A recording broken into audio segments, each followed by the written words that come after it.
Today we're going to be talking to Susan Greer of the Natural Burial Association.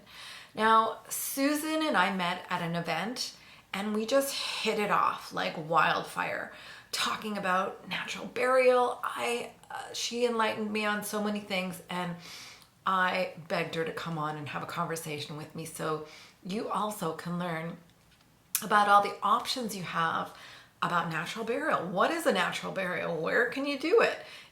Where is it legal? How do you fund it? All that stuff that is so integral to the topic of natural burial, and also why it's probably the best eco-friendly way that we can die. And if you're concerned about the environment, you're going to have a listen right to the end. She has some amazing stories to share, and just enjoy and ask questions. Please, just, in the description, comments below, just feel free to ask questions and we will get back to you as soon as possible.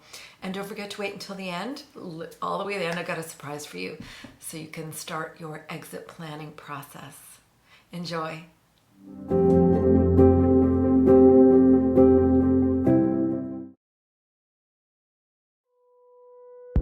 If we told you your death could protect the earth and nurture new life, would you believe it?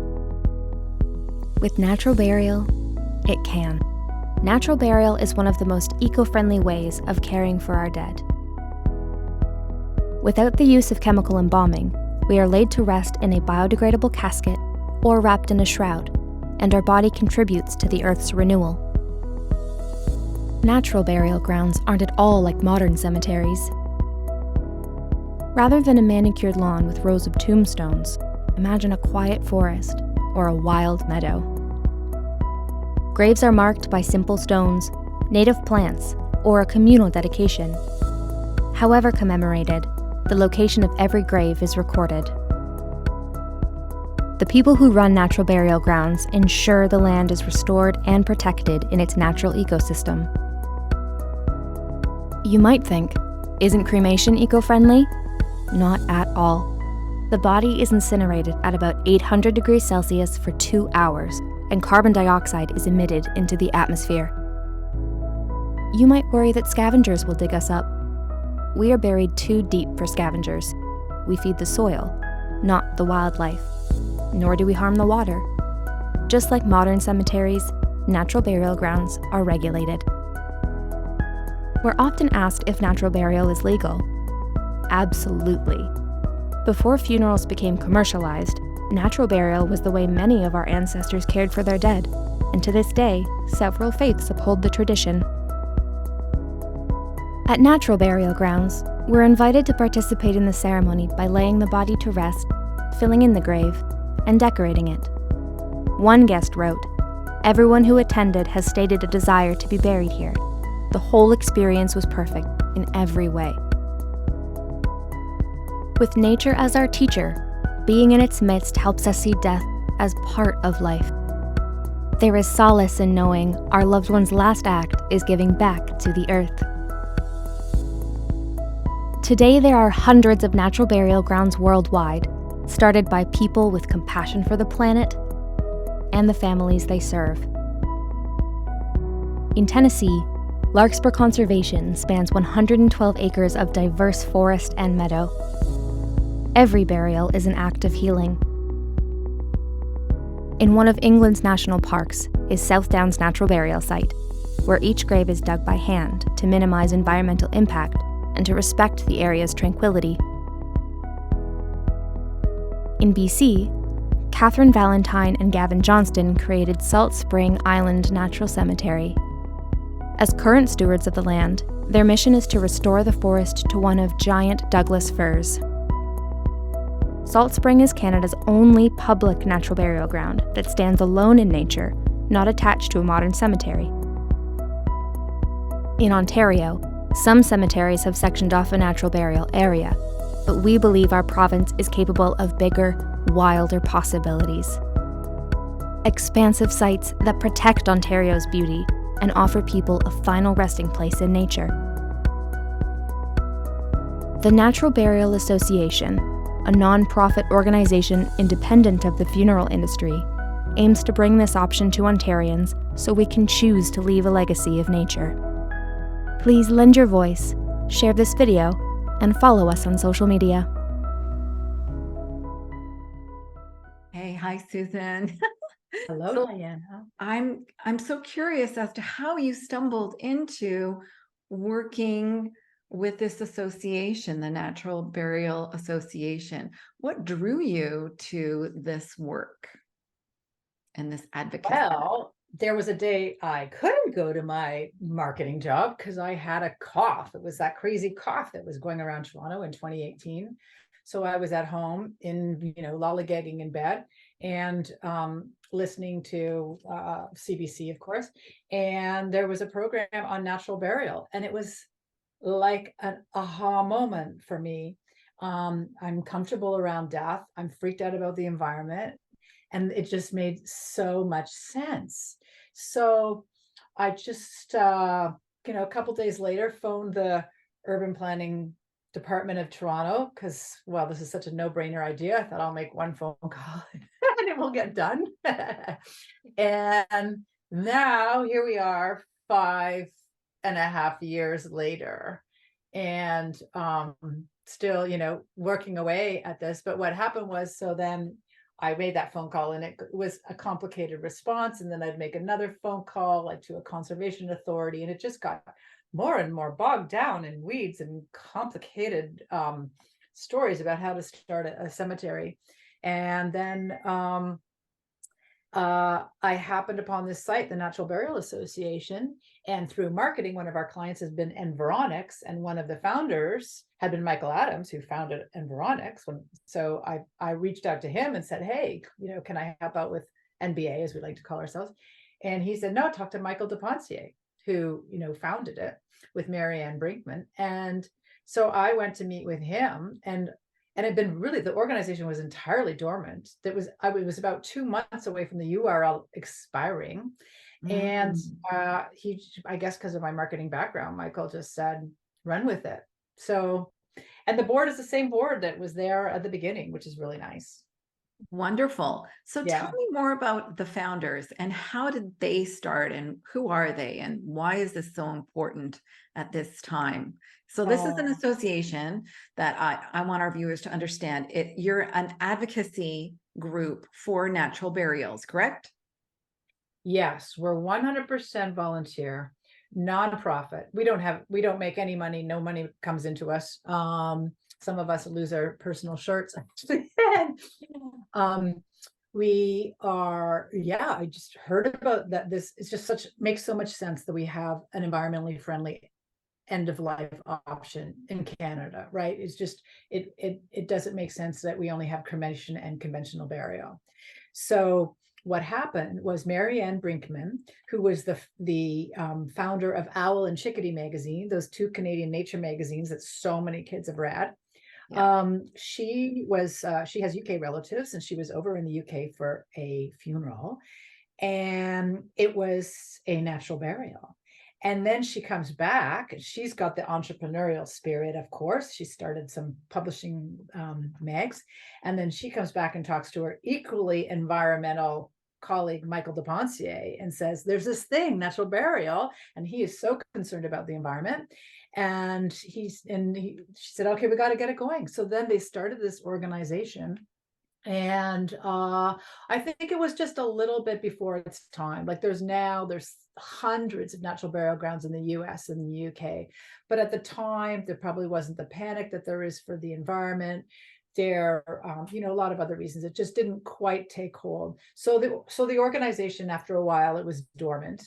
And then in 2008, my background is in marketing, and I was at home sick with this crazy cough. And I was just chilling in bed, listening to CBC radio. And there was a program about natural burial. And I'm, comfortable around death. And it was just one of those things. It was like an aha moment. I'm like, my gosh, this makes so much sense. Most of us are mortal. We need this.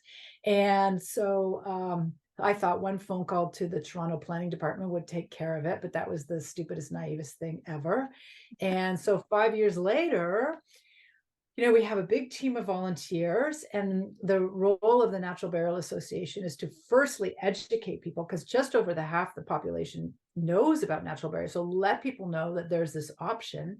And then we take the time to learn so much about natural burial and collect pictures, and then we help all the local advocates who want to get it going in their community so they can hit the ground running, because it took years for me to get up to speed and understand natural burial. And so now I can just pass on the knowledge so they can hit the ground running. So when I started this in 2008, I think there were maybe 4 hybrids, and I'll explain what a hybrid is in a sec, in Ontario. And now there's, oh my gosh, there's at least a dozen, and there's tons more in the works. So it is really exciting. The 2 kinds of natural burial grounds are hybrids and dedicated sites. Hybrids are little natural sections attached to conventional cemeteries.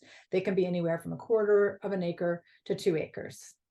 And some of them are just so beautiful, full of TLC, lovely, neat pollinator gardens, restoration, ecological work, and some are greenwash. And then there's what most people want, which is called a dedicated natural burial ground. And those sites are alone, like you're nestled in nature. They're in the countryside. They're not aligned with the conventional cemetery. And they're started by different people, and they're just, imagine a meadow or a forest. That's what they look like, just unadulterated nature. And that nature is protected forever.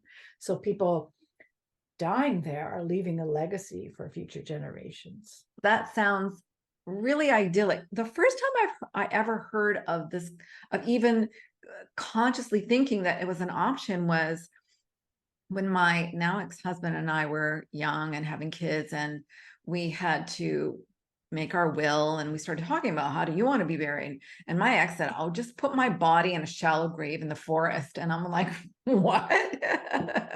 No, that's not going to happen. But he was serious. And although we didn't pursue that, I thought, is that even an option? Is that legal? Is that something that can be done? And then I just put it away, and life goes on and on and on. And now I'm of course in it with 2 sets of parents now who have left their bodies, and I've seen the conventional way, and I'm being exposed to all these other alternatives. I want everyone to know this. This is so important, especially now with the environment. So what's so, like, I know why this is so important, but when did this awareness start, like, globally? I mean, of course, there are countries that have all kinds of ways of burying their loved ones and their people. But we're talking North America, we're talking the UK. When did this actually start to become a thing? Like, how about several millennium ago, right? Is it like natural burial used to be called burial, Right. and there's many faiths, Jews and Muslims in particular, have always buried naturally. They've never gone for the embalming and the vault and the fancy caskets. Right. It's more that in the American Civil War, that introduced embalming because the families wanted their soldiers to come home.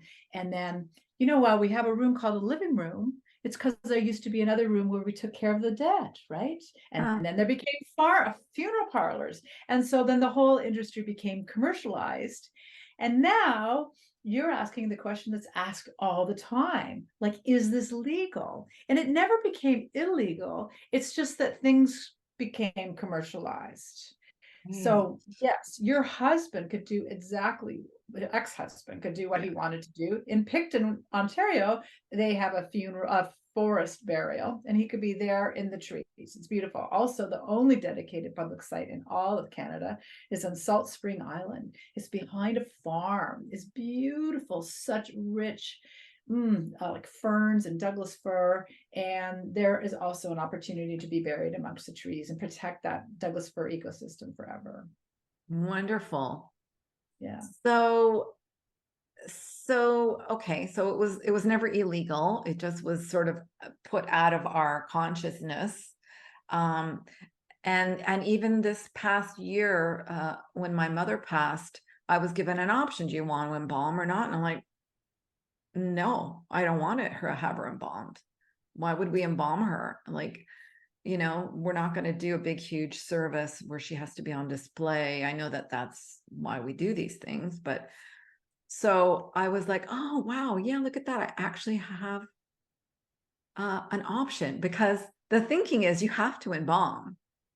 Like, that was my thinking. So I'm just like, my mind is like, wow, now I have so many options, and we have so many options. And that's good. That sounds like you got a rather progressive funeral home that treated that question with neutrality, because I know there are a lot of situations where they really try to push that you need to be embalmed, or that there's some fear of disease or what have you. And you Right. don't need to be embalmed. And also, I mean, there's so many of us that have seen an embalmed body and it just looks crazy. The makeup looks ridiculous and the hairstyle looks ridiculous. And in the West, we're so far removed from death. Like, we just sanitize it. Somebody dies, we make a phone call, they rush and take away the body, and then they come back as a box of ashes, right? So, in fact, it helps in the healing if you see that body, perhaps in most cases, and if the body looks dead, as opposed to embalmed and having a nice sleep, that helps. That's okay. Like, that's nature. Like, we don't need to defy nature and try to present something as something it's not. I I know agree with you. my brother died in 2019, and by that point I had been involved in this for about a year, and I consider myself so lucky to be involved in this because I know my options. And so I had a niece and a nephew in their 20s, and my brother died. And there was a unanimous no embalming, so that was a relief. But then it's like, do you want to view the body? And I kind of explained what I just did now, that it can really help. Like, you didn't know your father, you died unexpectedly. Like, just to see him, it's scary to think about. You're going to see a dead body, you're going to see your dead dad, but it may help. And we did go to see my brother Kevin, and then I waited like about a year, and I asked my niece and nephew, what was that good? They said, yeah, that was good. I mean, it's a little bit tangential to natural burial, which is, really about what you're going to do to the body. But this whole idea of embracing that we're part of the cycle of life, we're part of the web of life. It's all trying to bring that back, and because sanitization doesn't really help anybody. I agree with you 100%. And that's why I'm doing what I'm doing, because I watched my parents be so fearful of death because they had never experienced it. And growing up, we never went to a funeral. I don't remember anyone dying. And because they were over here in North America and all their family was back in Croatia, they didn't get to see their parents die. They just got a call, and then they could grieve, or they could be sad, but they didn't experience death. So they were so fearful of it to the very last minute. And it made it, of course, difficult for everybody, because at this point, there's no going back. We're all dying. This is the way it is. Yeah. I mean, and sometimes it's cute. Like, I say that the way we're paid is with what we call fan mail, like people who write in and just say, this is why I love natural burial. And I remember helping this one woman, and I'm judging by her name, it was Ethel, that she was, very, very old. And she'd heard about natural burial, and she reached out, and where she lived, I knew there was a cemetery that was a natural burial ground that was going to open, but it wasn't public yet. And I said, I know this guy, he's in charge of this, you give him a call.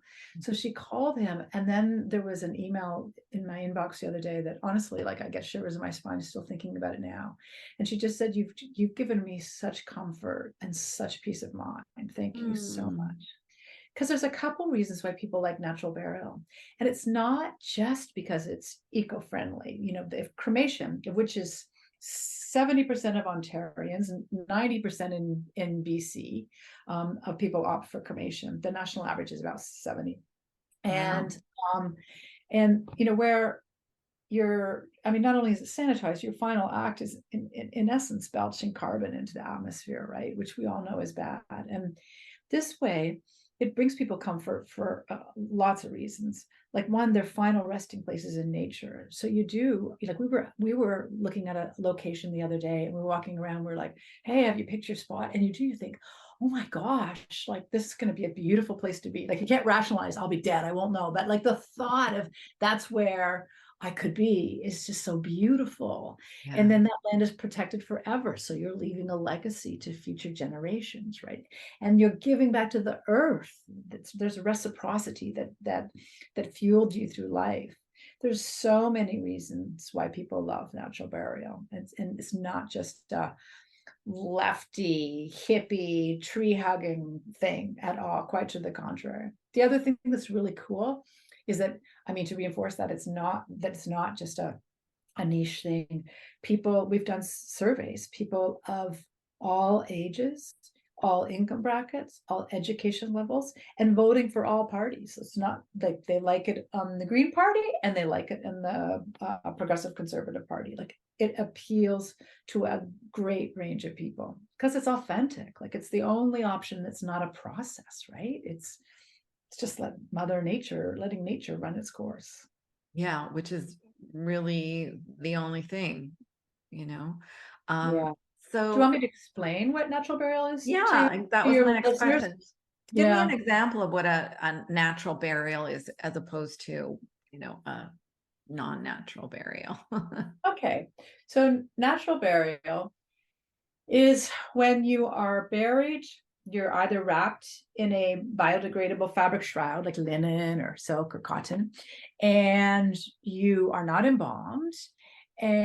Or you could also be in a biodegradable casket like a pine box. Maybe you have a friend who's a carpenter who's made it, or a wicker basket. And you're buried down about 3.5 feet down. I know everybody thinks 6 feet, but this is at 3.5 feet down. 2 feet down is legal. We go at 3.5 feet down because that's where the rich soil strata is. So that's where all the mycelium and most of the soil is. So they really love the nutrients that you're giving back at that level. So that's where you're buried. And then on top of this is what makes natural burial so new, really, that part of it new is that the land is restored to its natural ecosystem. So pulling out invasive plants, planting native flowers and native plants and native trees. And then the other thing is that the markers are different. There's no rows of tombstones. Of course, there's no pesticide or no vaults or no formaldehyde embalmed bodies. Yeah. And it's either a very modest, flat local stone, or there's a communal marker, like a boulder that has the names of all the deceased etched in it, or like a really neat artfully done, I don't know, wood panel, anything. And or there's no markers because you can find the plot using GPS. So it's just pristine nature. Legally, every cemetery always has to be able to tell people where their loved one is. So there's no concern in that regard. And so there's no marker. So some people feel very strongly about being immortalized with a marker, but then other people recognize we can't continue to do this. There's billions of us, right? So maybe we have to think about our memories, and it's in stories and our hearts of other people. It's not in a stone. So can you plant a tree So close yes, by or no? Because you can't plant a tree right over the grave, and that's because there is no vault, there is that instability. And so the soil would shake enough that sapling wouldn't have a really good chance, and that could be quite devastating to the family. But there are you can plant that tree 10 feet off. Or there's a lovely thing they've done. I know some cemeteries in the UK and in Halifax. There's a cemetery where you can pick a tree and plant it before you die. So you've got your plot and then you've got your tree. So you see your tree going, like you're growing your legacy while you're still alive. So a lot of people like that idea as well. That's wonderful. But you still have to be like 10 feet away from the roots of the tree and stuff. You have to be away. Yeah, sure, absolutely. If you're buried in a forest, they make sure that they've of course the density of plots in that forest is not great because they've got to give the root structure Right. to grow. So, but no, you could be planted 10 feet away from your sapling because by the time you're going to decompose before those roots get over to you. So now why 3 or 4 feet? Like, tell me about the water table situation. So Because legally, that was yeah, kind of the concern for me when I heard about it. What about the water table, right. polluting So the water cemeteries table? go through a lot of due diligence before they can open. I should mention that diseases die when we die, with the exceptions of, say, Ebola, Right. or I forget the name of the equivalent of the mad cow disease. Mm, But otherwise, but to be extra safe, there has to be 1 meter distance between the body and the water table. So no cemetery can open without extensive hydrogeological studies. wow. And to make sure the soil is soil that will, not retain the water too much, like clay, and that the water is down, the table down is down. Right. The, But you know, that can springtime. change, right? That can change over time. Well, it changes over the season, so the hydro-G study is done over a period of time. Right. But they always make sure to capture springtime. Right. But yes. So now I have this awareness of all the formaldehyde that is in the soil, and through rain and runoff, there's formaldehyde everywhere. Like, is there a concern from a You natural? know what? I'm not a scientist, but Yeah. I have heard that the formaldehyde neutralizes it when it reaches when it's exposed to oxygen. So this is what I've heard. Yeah. I mean, Okay. I'm defending something on the conventional side, but I don't want to, misrepresent them. But I do think that it's safe. I would like to think that they wouldn't have buried all these years. It would have stopped if it wasn't Yeah. safe.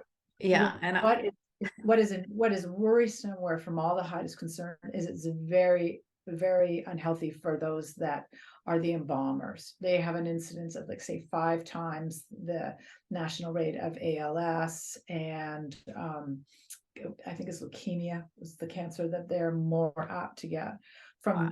from inhaling the formaldehyde, because while they're meant to wear equipment all the time, apparently they don't. So that's a concern too. Wow. I had no idea that would be the result of them working with those chemicals. But I mean, it makes total sense. And that's terrible. Yeah, Yeah, yeah. that's very terrible. So now, besides the benefits that we've just spoken about, what other benefits can you think of that are very important for us to tell our audience today about natural burials?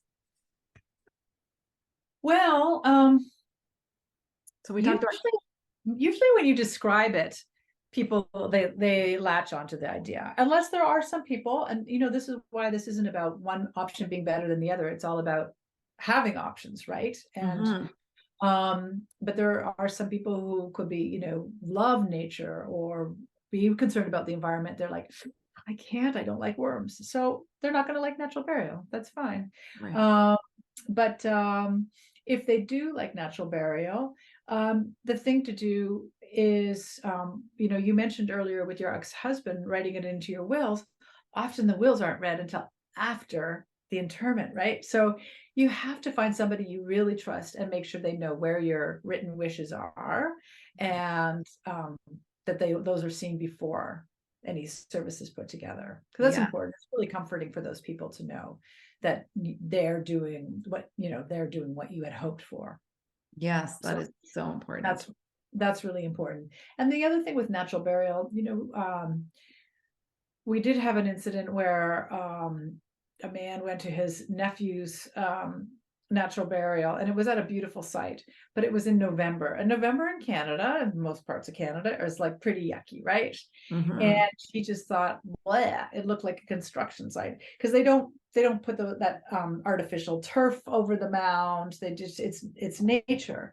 And so we encourage people to take their family, or, and by family I mean chosen family, I don't necessarily mean biological family, but their chosen family, to the site that they like, check it out, take people before, and just remind everybody, go visit in the summer where the wildflowers are out and it looks so beautiful and you can see how happy you're going to be making the bees and the butterflies, but it can look not like that in November, and even muckier in March. So we just have to remember that this is forever, and that it's not going to look like people will expect that very pristine conventional cemetery, which has so much, the catch basins and all that water work underneath to always make it look perfect. And that's not the case with natural burial, intentionally. So it requires educating people about, this is why you want it. And yeah. And so what about if you had cottage country, like cottage land and like a lot of it, and you decided, well, I want all my family buried there. How do you go about doing that? Is it possible to do well, like, there's no way you could do that legally. that? So, I mean, sometimes there's, some of the, where you could put cremated remains, or our laws are, I would say, worth ignoring. But as for burying the bodies, no, it is really strict. You can only bury the body in Ontario in a licensed cemetery. I did hear of a farmer in Alberta who was buried on his land, which is beautiful. I wish all farmers were allowed to be buried on their land. Yeah. But that's not the case across the country. And so if you had a big cottage that had expansive acreage and was zoned appropriately, you could reach out to the Natural Burial Association and we'll see if we can turn it into a cemetery. But other than that, unfortunately not. If you wanted to go the route of natural burial, you'd have to cremate and then bury the cremated remains at the cottage. Right. Okay. Thanks for that. So now, where your association really deals with just Ontario, Canada. However, tell me, like, how are, I guess, how are the laws differing from province to province? I guess it just depends on what is the rule, or I understand there's some taxes as well and fees Yes, that the vary. laws across North America are more or less the same. I mean, there's still rumors you'll see out there. People will go, "Oh, natural burial isn't legal in every state," which again is crazy because it's always been done. But so I think that the thing about there's, when you buy a plot, when you pay for what's called the perpetuity fee. Every province and every state, not every state actually, and not every province, but some states, some provinces have what's called the perpetuity fee. And that's a percentage of every plot sale that is stored away by that cemetery in a trust, and they can only use the interest off of that capital to maintain the cemetery. Oh, So in British Columbia, that percentage is 25%. So if you buy a plot for $1,000, 25% of it is stashed away. The national average in Canada is 13%.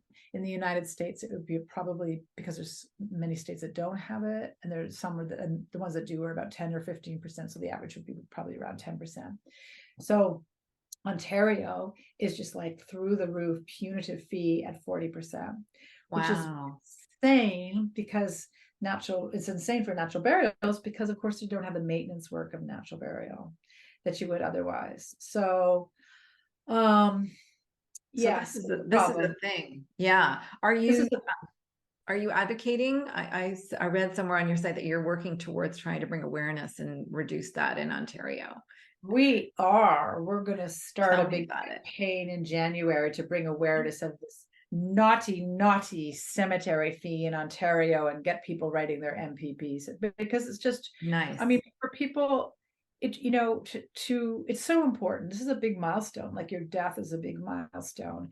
And to go through life and love nature or be concerned about the environment and then not be able to afford this this simple natural end of life option, like it's just not right. It's just not right. It's not right. So So we're I decided to work with you and say I had some property and I wanted to make it into a natural burial, and let's say just for my family, I would have to pay 40%, or I would have to keep 40% of what? It's not, no one's paying for the plot. It's like my own property. How does that work?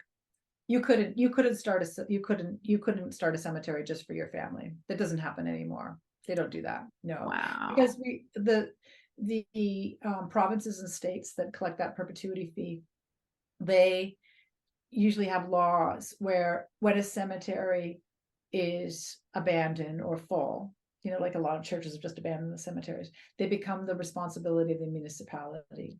So, I mean, it is nice that we have these provinces and states and this culture where we do so respect and care for the dead.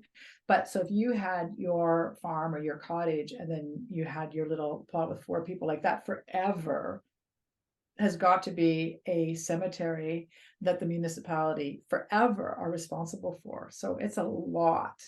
So no, Wow. you can't do that. Yeah. So how many of these natural burial sites do we have now in Ontario? There'd be at least over a dozen of the hybrids attached to the conventional Right. cemeteries. Oh, that's good. Then some of them, I mean, some of them are, really beautiful. There's the very first one is in Coburg Union Cemetery, and it's at the back. I remember the first time I went to visit it, nobody needed to tell me where it was. I just came around a little corner, and there's just like this field of Queen Anne's lace. It was beautiful, and behind that is a conservation land. So while it's only a quarter of an acre, it seems like it's a lot more than that because it's got that conservation land behind it. And in fact, they've filled up, so they've had to find more acreage. And there's one that's 2 acres in Niagara Falls called Willow's Rest, and they have beautiful bench carved out of a dead ash tree and pollinator gardens and apiarists with the honey, and school groups come in and plant wildflower plugs. So there's lovely things that are done like that. Picton is a beautiful site, Glenwood Cemetery. I forget the acreage, but it's woodland. It's a forest. And the day that I was there was a deer watching us, like just so beautiful, so beautiful. So there really are some lovely ones, and we're looking for land for a dedicated natural burial ground. So it's going to happen. That's really wonderful. I'm glad that there are so many options. I wasn't aware that there were that many options. Yeah, too many to describe right now, but we have a page on our website that lists them all, and those that are in the works. So there's tons that people are advocating in various ways to get it going in their community. That's really wonderful. And yes, I will have the link to your website for sure. So now, how can we help your association bring more awareness? What are the things that we can do as individuals who are, perhaps planning? We are planning, we're all planning. It's all about the exit plan. And we see this as a viable option, but we really want, let's say, that 40% to be reduced. What can we do as individuals to help? Oh, you're so kind to ask. Well, if you follow us on social media, on Facebook or Instagram, that's so appreciated, because it shows the government, hey, we get a seat at the table because people really, really want this. And also it means when we start this campaign, we'll be able to reach out to you and ask you to, click here and sign that letter to your MPP. So that's important. And visit the website and learn more and talk about it with other people. Spread the word. Like, people just don't know about it. And it's neat when when people learn about it, they're like, oh wow, like there's a 99% chance that people are going to be like positively gobsmacked when you say what discussion you just had with me now. Like it really resonates with people. It's the easiest thing to sell. And it just feels it's so gentle, just the idea of it feels so gentle, having, like I said, gone through four parents now. There were many times when the process wasn't gentle. It was quite violent at times because the medical system was trying to, tries to alter the course of the natural death process. And it's, I mean, that's before the death, but I mean, the whole point of death is it's part of the process. You can't stop it. But I love that it is that gentle, that it's not like you're doing things to the body and all that. It just freaks me out, the idea of what they do to the body after. It was like, so Yeah. You know, it really is nice. There's this one story. There's a beautiful natural burial ground in Tennessee called Larkspur, and the guy JC who runs it with that great Southern accent, and he tells the story about a family went to buy a plot for their mother, and JC says, "Oh, well, would you like to like to help out with digging your mother's grave and decorating the grave and lowering your mother and filling in the grave?" And they're like, "No, no, no, no, that's okay. No, no, no. We're just here because mom likes nature." And JC knows better. And so they arrive and he's got all the shovels laid out. And when they get there in the moment, they're like, "Ah, right. Mom would love this. This is what's meant to be. She's contributing and saving this beautiful nature." And they grab a shovel. Like, so that's a beautiful thing. It's a little harder at the hybrids. Some of them are, you're not able to do that for union rules or what have you, which have to be respected, of course. But the dedicated sites, there's a lovely opportunity to participate in, and it helps. Running from death doesn't make it easier. No, but I love that idea of participating in the burial at that level. I think that's so beautiful. And then you could plant flowers and really just, because most cemeteries don't have an allotment for like a little garden or some sort of, like there are a lot of cemeteries that say, no, you can't plant anything. And it's, well, who wants to go and visit just a memorial piece of granite without, right, or like it's plastic flowers up. Yeah, no, there's a natural burial ground in Florida. When you arrive, they have at the entrance, they have a little basket with wildflower seed, so you can plant the wildflowers. I love I know, that. like there's lovely things that can be done in that regard. I am so convinced. I think I've just become a natural burial person for sure. Oh, that's good. Yay. One more theme. Yeah. It seems like it feels like it's the right way to do it for me. You can still have your religious ceremony there. You could still bring in all your cultures. Like if this has nothing to do with culture and religion and all those, those ceremonial things, you can still do that. It's just about Absolutely letting the process happen and being happy. And like, I love that, we're all aware of the environment, and that's very important to all of us, surely, but it's not the main thing. It's really about being gentle on ourselves and on the earth. I just love it. I just love it. And the reciprocity, like the idea that your very last act is one of kindness. It's giving back, right? Which is really comforting to people. I love that, giving back, like in like your body, just giving back in all the ways. I just love that so much. So now you were mentioning something earlier that you wanted to share, that you did a webinar on. Did we cover that information, or did you want to add to that? No, I would just a little bit. I talked about making sure that people share their wishes outside of the will. That's really important. And that also, with the cost, it's hard for me to say the cost because every cemetery sets its own prices. We're battling this insane perpetuity fee in Ontario to bring the cost of natural burial down. Yes. But they're in the urban centers, and this goes across the country. There are it's divided in the law. It says who takes care of the body, and those are the funeral homes, or it can be the family. As long as nobody's paid, it can be the family that can take care, as in the old days, Really? and take care of the body. It requires it's not, it might be sound like very easy, but it's a little harder to do than one would think. But that is Sure. an option of family care at death or the funeral home. And then the responsibility, you know, at the interment, it moves to the cemetery, because a lot of people think that, oh, if they're going to go with a natural burial, they don't have to use a funeral home at all. That's common. And so it's important to know that there's that divide. So then cost wise, the funeral homes kind of come in two kinds. There's the bricks and mortar ones. Mhm. They may have a family name, even though they could be owned by a chain now, they keep the family name. And those are going to be more expensive than if you, again, mostly open to the urban centers, Google simple burial or alternative burial, basic burial or cheap burial, and you're going to get one that is a lot less expensive because you're not paying for the building. So that's a tip for those that are wanting to keep the cost down.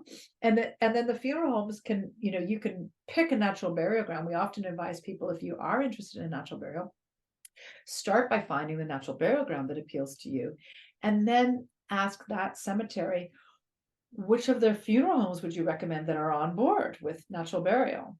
And because that doesn't have to, the funeral home now doesn't have to be near you. It could be near the cemetery. It doesn't really matter. And you don't even legally, you know, one of those COVID silver linings, need to go in and talk to the funeral home to make your arrangements. You can do that online. And as you're inquiring, remember, you're under no obligation to give your name. You can just make those inquiries anonymously, and then, you know, discern what feels right, and then you can narrow it down from there. People often ask about prepaying, and it's super complicated too. I can't explain it, and it's hard even for the funeral directors in the webinars that we hold, which are only an hour, to explain prepayment. But in essence, if you are prepaying for something years in advance, it may reap rewards. But if otherwise, there's no real need to, if you can put the money aside, especially because the natural burial options are changing on a daily basis. So you might pick one that's far away, and then in 5 years' time, there might be one closer to home, or there might be a dedicated site. So if you can keep your options home or open, and then just, I don't know, my husband knows, okay, well, right now Picton's top of the list, but I'll let you know if that changes. Yeah. And I was the one with the deer. So so you could just keep those options alive and fluid, and as things change in this, because they're changing all the time. Yeah. Well, that's a really good point. Thank you for bringing that up. The cost is really sometimes so prohibitive, you know, with a normal funeral, with all the stuff that has to go with it. And I think Yeah. people, it feels to me like, because I know that even though money wasn't really an option, it was like, do we need to be spending $30,000 on this? You know? Yeah. Yeah, You like know, and well, up, you know, it's like 30 and up. It's crazy from what I, natural burial's not going to be $30,000. I mean, it could be if you have a party yeah, that's got both Clicquot and you yeah, have lots of guests. That's going to be yeah. 30,000. But Yeah, the actual that's the ceremony part. That's okay. that's right. There's lots of stuff. But the casket or the shroud, of course, is so much less expensive than a conventional Yeah. casket. And the natural burial grounds, a lot of them are in the rural areas where they charge, it could be like 2,400 for a plot or Wow. 1,200 for a plot. They are less expensive than, say, downtown Toronto, where you can pay 25,000 for a plot. Yeah. So Yeah. and it is worth saying that well, of course, the natural burial grounds, they really want to promote what's best for the environment, and a full body burial, of course, is what's best for the environment. But there are people that say might have lost a spouse, and they have those cremated remains. They don't know what to do with those, and so that the most of the natural burial grounds will also accept cremated remains. So that would So be lovely too. yeah. Yeah. Yeah. It's interesting. They're actually not good for the soil at all. They're way too salty and way too sweet. They have a high pH and Wow. high saline. So that's interesting. There isn't a mending formula that can neutralize it, but yeah. All the Like things. apparently lots of people want to have their ashes scattered in Jane Austen's garden, and now they've had to really up the security to stop it because it's killing her garden. Right. Yeah. And I mean, we say ashes, it's not really ash. They're like, when I was You're right. I was surprised to see my father who wanted to be cremated, and I got to see his remains. They're like little pebbles. They're not ash. It's bone. It's bone.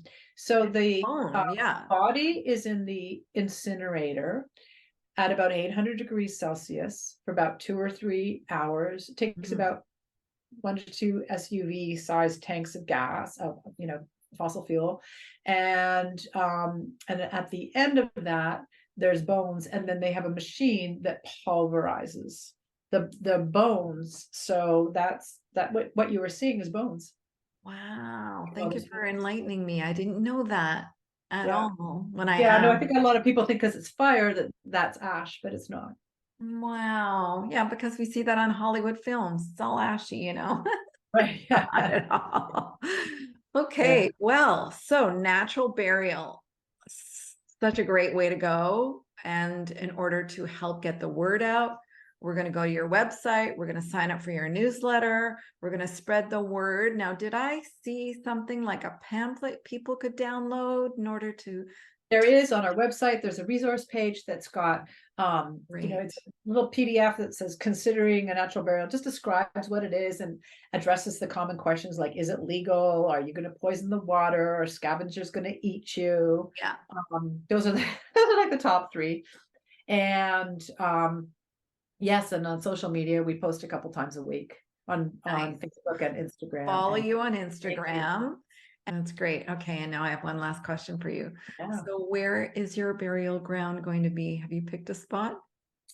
Well, I have placeholders. I do love the site in Picton. It's the forested area. It's just so beautiful. And that's where the deer looked at me. And who doesn't want to be where there's deers and their beautiful brown eyes? So that is one that's top of mind. And well, we're looking for land for a dedicated site. And of course, that would be Okay. where I would go. And a couple weeks ago, we think we found something north of Toronto. So lots of hurdles before it can happen. But that would be a beautiful ecological restorative project, and one would feel so nestled in nature. So then I flip my wishes to there. Nice. I love Yeah, that idea. yeah, Thank you yeah. so Fingers much. crossed, it all works Fingers out. crossed. It's not gonna happen for a while, but Yeah. that's good. That's good to know exactly where you want to go. So I just want to thank you so much, Susan, for spending this time with me to talk about this so important option that people really need to be aware of. And like just get the word out, support you and all of that. So we all know we have Yeah, options. talk death at the dinner table tonight. Why not? It won't kill you. That's what we always say. It won't kill you. It won't kill you to talk about a natural burial. No. No, Thank you no. so much, Susan. Thanks, Diana. Thank you for watching this wonderful conversation about natural burials with Susan Greer.